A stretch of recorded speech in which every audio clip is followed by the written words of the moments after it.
Hi மக்களே, welcome to Salan's cooking and baking. இன்றைக்கி பார்த்தீங்கன்னா சிம்பிளான ஒரு அவரைக்காய் பொரியல் பண்ண போகிறோம். அதுக்கு பார்த்தீங்கன்னா 1/2 கிலோ அவரைக்காய் வெட்டி வச்சுருக்கேன். 2 முட்டை வேணும், 2 பச்சை மிளகாய், ஒரு பெரிய வெங்காயம், கருவேப்பிலை, அப்புறம் தாளிக்கிறதுக்கு. ஃபஸ்ட்டு ஒரு 2 டேபிள் ஸ்பூன் அளவுக்கு கடலை எண்ணெய் சேர்த்துக்கலாம். கடுகு,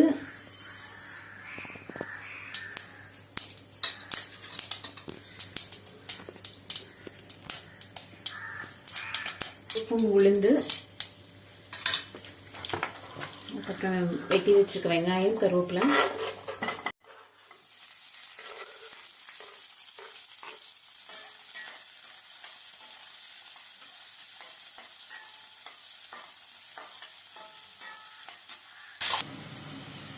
வெங்காயம் நல்லா வதங்கிடுச்சு. நல்லா வதக்கிக்கணும். இதில் ஃபஸ்ட்டே இப்போ 2 பச்சை மிளகாய்,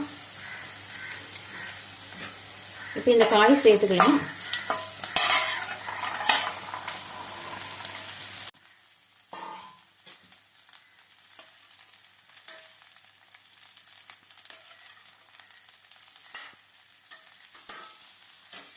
யூஸ்வலாக பொரியல்லாம் எண்ணெயிலே வதக்கும். ஆனால் இந்த அவரைக்காய் மட்டும் எண்ணெயிலே வதக்கணும், ரொம்ப ஹார்டாக இருக்கும்.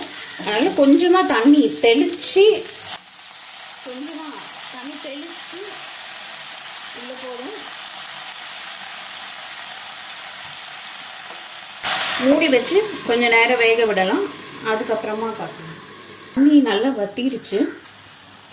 வத்திடுச்சு கம்ப்ளீட்டாக. ஆனால் காய் பார்த்தீங்கன்னா பாதி தான் வெந்திருக்கு. இந்த ஸ்டேஜில் உப்பு போட்டுக்கலாம்.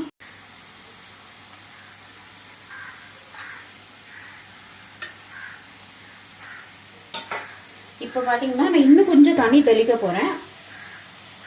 தண்ணி ஊற்றிடாதீங்க, ஊற்றினா காய் வேஸ்ட்டாக குழஞ்சி ஸ்பாயில் ஆயிரும்.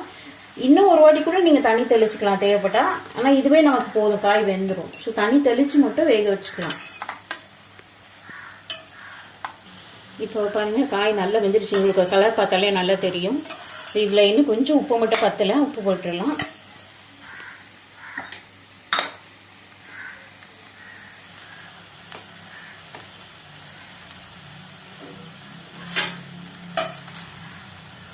அவ்வளோதாங்க. இப்போ வந்து நீங்கள் வெஜிடேரியனாக இருந்தால் கடைசியில் தேங்காய் போட்டுக்கோங்க, தேங்காய் திருகி. நான் வந்து இன்றைக்கி முட்டை போட்டு செய்ய போகிறேன் கடைசியாக. அதனால் நான் 2 முட்டை போட போகிறேன். முட்டை சேர்த்துக்கலாம்.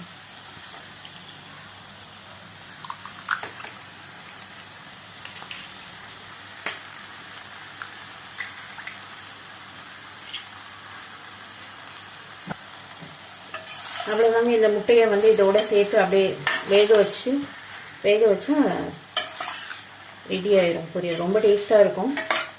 நீங்களும் இது மாதிரி ஒரு வாட்டி உங்கள் வீட்டில் ட்ரை பண்ணி பாருங்கள்.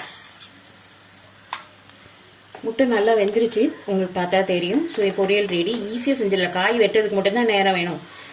5 to 8 மினிட்ஸ்க்குள்ளே ஈஸியாக செஞ்சிடலாம். ரெடி.